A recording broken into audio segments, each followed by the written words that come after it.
This whole symposium is about appreciating the sounds that make up our world, right? The soundscapes. So we're really wanting to encourage people to think about the diversity of sounds that exist out there and how when we study them, we can appreciate them more. We have academic presentations in the morning, split between scientists and humanists.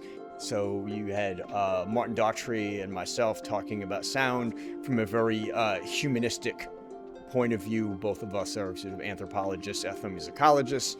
And then we had Brian Puchanowski and Megan Gall, both of whom are scientists, talking about their effect on their research on sound and the effects of sound on animal species, on human behavior, that kind of stuff. Noise isn't monolithic.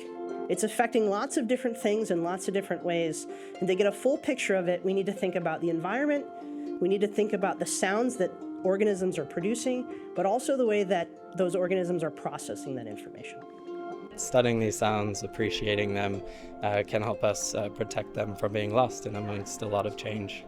So the two workshops are, one is experiential, one is practical. So the experiential one, we're walking around with Karen von Langen, who's a Vassar alum and a professor of architecture and does sound architecture, and we're talking about the different sounds of each building and their relationship to natural sound outside, how they facilitate sound inside, those kinds of questions that she, as an architect who deals with sound, thinks about in terms of what the life within the building is going to be like after it's built.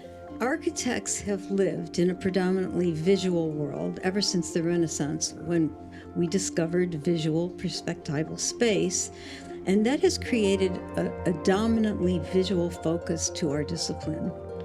But if we think about it, the experience of architecture is multi-sensorial. The second workshop with the folks from Cornell is looking at how do we record outdoor sound, how to import it on your computer, and then how to manipulate it and be able to make your own soundscapes. We use our senses, and one of the senses we use is sound, so I've always thought about it in that way.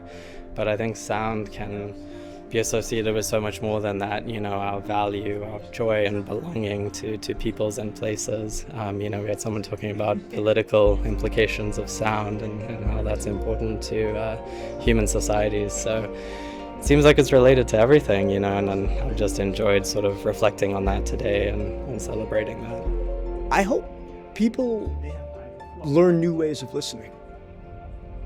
Listening to each other, listening to not just the human voice, but to human sound, but also to think about environmental sound and to learn some new tools for doing things as simple as identifying bird sounds and insect sounds, but also to just take some time to be outside and listen.